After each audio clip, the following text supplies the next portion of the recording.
Hello प्यारे साथियों, मैं आपका AR ट्यूशन क्लासेस में स्वागत करता हूं। देखिए, आज हम जो है पढ़ेंगे गुणनखंड और गुणज के बारे में। गुणनखंड और गुणज, गुणनखंड को हम कहते हैं फैक्टर और गुणज को कहते हैं मल्टीपल। अब देखिए, गुणनखंड गुणनखंड ऐसी संख्या जो किसी संख्या को पूरा पूरा विभाजित कर दे। ऐसी संख्या जो किसी संख्या को पूरा पूरा विभाजित कर दे, उस संख्या की क्या कहलाती है? गुणनखंड कहलाती है। जैसे मैं आपको बताऊं, देखिए ये है दो। दो किस किस संख्या से पूरा पूरा भाग होता है? अब आपको पता है एक सभी संख्याओं को भाग करता है पूरा पूरा। एक तो एक हो गया और एक के बाद दो। देखो, एक से भी भाग होता है दो, एक दूनी दो, और दो दो से भी भाग होता है, दो एकम दो। तो इसका मतलब ये है कि एक और दो, इस दो के क्या है? गुणनखंड है, यानी कि फैक्टर है। ठीक है। दूसरे मैंने लिखा 6। अब 6 जो है ना किस किस से भाग होता है? एक से पूरा पूरा भाग होता है। उसके बाद दो तिया 6 और तीन दूनी 6 और 6 एकम 6। अब ये जो सब के सब ये लिख रहे हैं यहाँ पे, यानी कि 1 2 3 और 6, ये सभी के सभी इस 6 के गुणनखंड है। क्या है? गुणनखंड है, यानी कि फैक्टर है। ठीक है। अब इसके बाद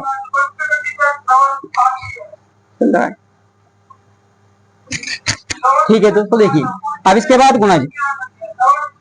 पहले मैं एक बार और एग्जाम्पल एक दो और बताऊं आपको। जैसे मान लीजिए आप देखें 5 है हमारे पास, 5। अब 5 किस किस से भाग होता है? 1 से और 5 से। तो इसका मतलब ये है कि 5 के गुणनखंड 1 और 5 है। मैंने जो है ना परिभाषा में यही लिखवाया कि ऐसी संख्या जो किसी संख्या को पूरा पूरा विभाजित कर दे। तो देखो, ये 1 और 5, 5 को पूरा पूरा भाग कर रहे हैं, तो 1 और 5 इस 5 के गुणनखंड है। ठीक है दोस्तों। अब इसी तरीके से आप जो है ना देख सकते हैं। दूसरे, अब हम गुणज के बारे में बात करें। गुणनखंड में और गुणज में क्या फर्क है, अंतर क्या है? देखिए, गुणज को हम कहते हैं मल्टीपल। अब ऐसी संख्या जो किसी संख्या से पूरी पूरी विभाजित हो जाए। हमने गुणनखंड में पढ़ा कि ऐसी संख्या जो किसी संख्या को पूरा पूरा विभाजित कर दे और ये पूरी पूरी विभाजित हो जाए। अब देखिए, जैसे 5 है। अब 5 के यदि हम गुणज निकालना चाहे तो हम जो है ना 5 में 1 से 2 से 3 से इस तरीके से गुणा करते चले जाएंगे। देखिए, जैसे 5 एकम 5, 5 दूनी 10, 5 तिया 15, 5 चौक 20, इसी तरीके से अनंत तक का। ठीक है। और 8 के हम जो है ना गुणज निकाल ले तो 8 एकम 8, 8 दूनी 16, 8 तिया 24, 8 चौक 32, और इसी तरीके से ये अनंत तक का जाते हैं। तो एक संख्या के गुणज अनंत तक का हो सकते हैं, यानी कि एक अनेक हो सकते हैं, अनेक हो सकते हैं। तो देखिए, आपको पता है मैंने लिखवाया कि ऐसी संख्या जो किसी संख्या से पूरी पूरी विभाजित हो जाए। अब देखो, ये जितनी भी संख्याएं हैं सारी की सारी, जितनी भी ये सारी संख्याएं हैं, ये सारी की सारी 5 से पूरी पूरी भाग हो जाती है। ठीक है। और ये जितनी भी संख्याएं हैं ये सारी की सारी 8 से पूरी पूरी भाग हो जाती है। इसलिए ये सारी संख्याएं इस 8 की क्या है? गुणज है। ठीक है। और एक और बात, जैसे यहाँ पे जो है गुणनखंड की बात करें तो गुणनखंड जो है ना, जिस संख्या के वे गुणनखंड है, गुणनखंड हमेशा उस संख्या के बराबर या उससे छोटा होता है, या तो इस संख्या के बराबर या इससे छोटे। और गुणज गुणज के बारे में बात करें तो गुणज जो है ना, या तो उस संख्या के बराबर या उससे बड़ी संख्या होती है। ठीक है दोस्तों। अब इसके बाद देखेंगे दोस्तों, गुणनखंड। गुणनखंड जो है ना दो तरीके से पूछते हैं आपसे कि गुणनखंड निकालिए। जब आपसे कहा जा रहा है कि सभी गुणनखंड निकालिए, या फिर दूसरे नंबर पे आपसे कहा जा रहा है कि अभाज्य गुणनखंड निकालिए, तो इन दोनों को समझेंगे कैसे आपको निकालनी है। जैसे सबसे पहले आपको कहा जाएगा कि सभी गुणनखंड निकालिए, तो जैसे मान लीजिए 10 है आपके पास, तो आप 10 के जो है ना सभी गुणनखंड निकाल लेंगे।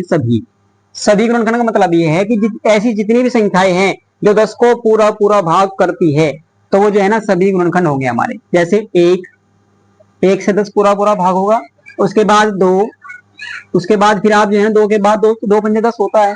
फिर 5 से भाग देंगे, 5 दूनी 10, सॉरी 5 लिखेंगे, और फिर उसके बाद 10 एकम 10। तो ये सारी की सारी संख्याएं ये सभी गुणनखंड है। जब आपसे कहा जा रहा है कि सभी गुणनखंड निकालिए। लेकिन दूसरे नंबर पे जब आपसे कहा जा रहा है अभाज्य गुणनखंड निकालिए, तो असल जो है ना यही है, यही आपको सीखने हैं।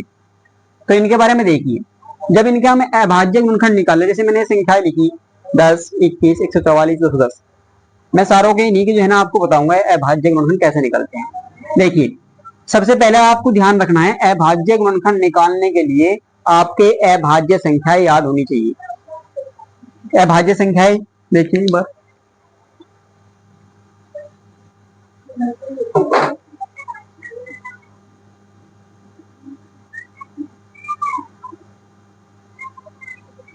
अभाज्य संख्या। अब अभाज्य संख्या देखिए कौन कौन सी होती है, 2, 3, 5, फिर उसके बाद 7, फिर 11, 13 और फिर 17, 19, 23, 29, 31, 37, 41 और इसी तरीके से फिर 41 के बाद 43 और 47, लगभग कम से कम इतनी तो आप याद करेंगे। ठीक है, अब देखिए, जब आपके अभाज्य संख्या याद हो, अब देखो यदि आपके अभाज्य संख्याएं जो है समझ में नहीं आ रही, याद नहीं है, तो हमने जो है ना अभाज्य संख्याओं के बारे में जो है ना पहले वीडियो बना चुके, तो वो आप देखेंगे जाके। अब देखिए कैसे हम अभाज्य गुणनखंड निकालेंगे।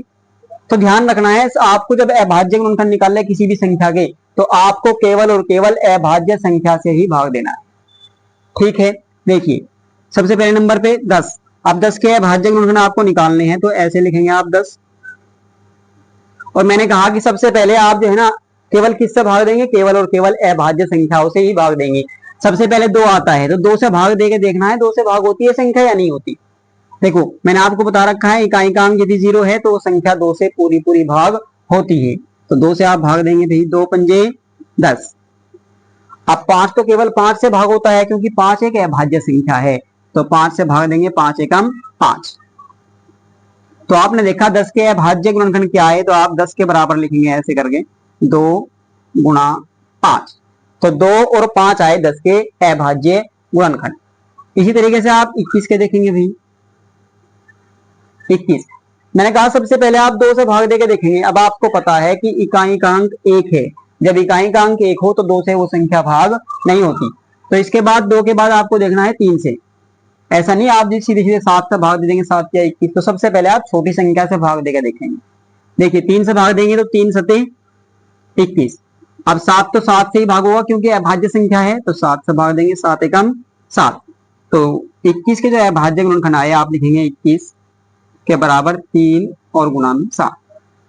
तो ये जो है ना हमारे अभाज्य गुणनखंड आए 3 गुणा 7 21। ऐसे ही आप 144 के देखेंगे भाई। देखिए अब यहाँ पे जो है ना आपका जो है ना ये काम करेगा विभाज्यता के नियम। मैंने विभाज्यता के नियम जो है ना पिछली वीडियो में जो है ना आपको बताए, तो यदि आपने नहीं देखी तो आप देख सकते हैं उसको जाकर।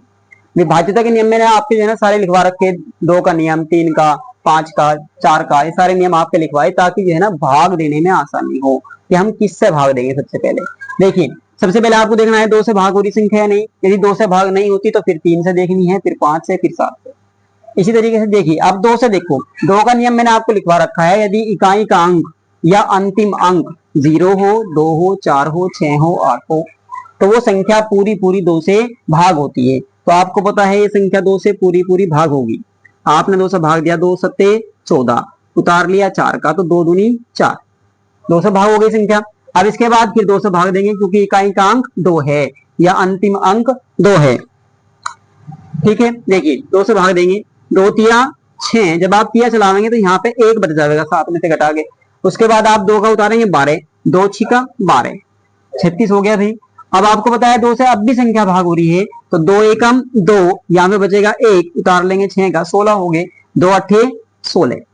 अब 2 से फिर भाग देंगे, 2 नम 18। अब देखिए 2 से 9 तो भाग नहीं होता, तो 2 के बाद किसका नंबर आया, 3 का। अब आप 3 से भाग देंगे, 3 तिया 9 और 3 एकम 3। तो 144 के जो अभाज्य गुणनखंड आए, तो आप लिख देंगे 144 बराबर 2 गुणा 2 गुणा 2, 1 2 3 4, 4 बार लिखेंगे 2 और 2 बार लिखेंगे 3।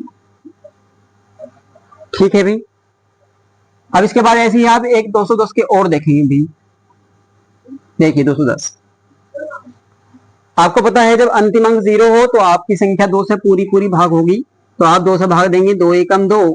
अब 1 का उतार लिया आपने, लेकिन 1 में बाहर नहीं चल रही है 2 से, तो आप क्या करेंगे, 0 लगाएंगे। 0 लगाने से 10 हो गया, और 2 पंजे 10। ठीक है, अब इसके बाद भाई 2 से फिर भाग देंगे। अब देखिए 2 से भाग हो रही है क्या संख्या, क्योंकि इकाई का अंक 5 है, इसलिए 2 से भाग नहीं होती। अब 2 के बाद मैंने आपको बताया कि देखना है 3 से भाग होगी या नहीं होगी। 3 का नियम है, यदि अंकों का योग करने पर संख्या 3 से भाग हो तो वह संख्या 3 से पूरी पूरी भाग होती है। तो देखेंगे आप जोड़ो 1 और 0 और 5, जब आप जोड़ोगे तो कितना आएगा, 6। अब 6 तो 3 से भाग होता है पूरा पूरा, तो आप 3 से भाग दे देंगे संख्या को। जब आप 3 से भाग देंगे, 3 तिया 9, यहाँ पे बचेगा 1, उतारेंगे 5 का, 3 पंजे 15। अब फिर देखेंगे 3 से भाग हो रही है या नहीं हो रही है। देखिए 5 और 3 8 होता है, लेकिन 8 तो 3 के पाढ़े में नहीं आता भाई, 8 3 से भाग नहीं होगा। तो जब 3 से भाग नहीं होगी, उसके बाद हमें किससे देखना है, 5 से। अब 5 का नंबर आया तो 5 से देखेंगे, 5 सते 35। नियम ये है 5 का, जब इकाई का अंक 0 हो या 5 हो तो वो संख्या पूरी पूरी 5 से भाग होती है। देखिए 5 से भाग देंगे, 5 सते 35, 5 सते 35। 7 से भाग देंगे अब, क्योंकि 7 तो केवल 7 से ही भाग होगी, तो 7 एकम 7 होगी 20। जब तक भाग देना है जब तक आपका 1 ना आ जाए। ठीक है, तो 210 के आपके भाज्य गुणनखंड आए, आप लिखेंगे सामने 2 गुणा 3 गुणा 5 और गुणा 7। समझ में आया होगा दोस्तों ये। अब आपको जो है ना ऐसे ही जो है ना कुछ संख्याएं अपने आप जो है निकालनी है और उनका जो है ना जवाब देना है। ठीक है, तो देखिए इसमें आप लिखेंगे संख्याएं, जैसे मान लीजिए यहाँ पे लिख रहा हूं मैं, जैसे दूसरे पेन से लिख रहा हूं। जैसे एक तो है आपकी 48 के आप अभाज्य गुणनखंड निकाल लेंगे, और दूसरे 130 के आप अभाज्य गुणनखंड निकाल लेंगे, और इनका जवाब आप जो है ना कमेंट बॉक्स में भी देंगे। Thank you.